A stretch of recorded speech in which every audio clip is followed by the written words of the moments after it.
Hindi lang para sa kalikasan, kundi para rin sa kalayaan sa pamamahayag ang protesta ng isang grupo ng mga photographer kanina. At tinutukan po yan ni Julius Segovia.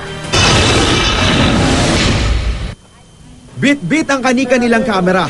Nagmarsya ang mga miyembro ng grupong bawal mag-shoot dito sa Pilipinas o BMSD Pilipinas papuntang SM Mall of Asia.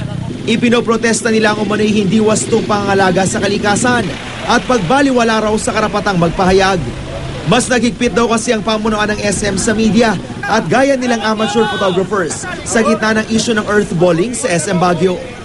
Gusto lang namin ipakita na wag naman sanang pagbawalan ang mga photographer na mag-shoot sa mga public places. Ito po ay pagsisikil sa aming freedom of expression.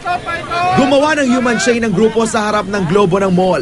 Hindi naman sila pinigil ng mga gwardya. Dati nang nagprotesta ang BMSD Pilipinas na magpatupad ng no-shoot policy sa Rizal Park.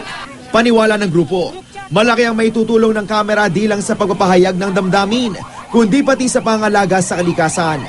Gaya raw ng mga kasamahan nila sa Camarines Norte na bumuo ng Save Pulang Daga movement para labanan ng irresponsableng pagmimina sa Paracale. Nandito rin po kami ngayon para ipaglaban yung pagkakawasak na ng kalikasan, ano?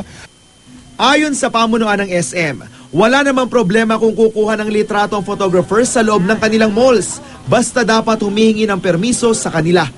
Julius Segovia, Nakatutok, 24 Oras.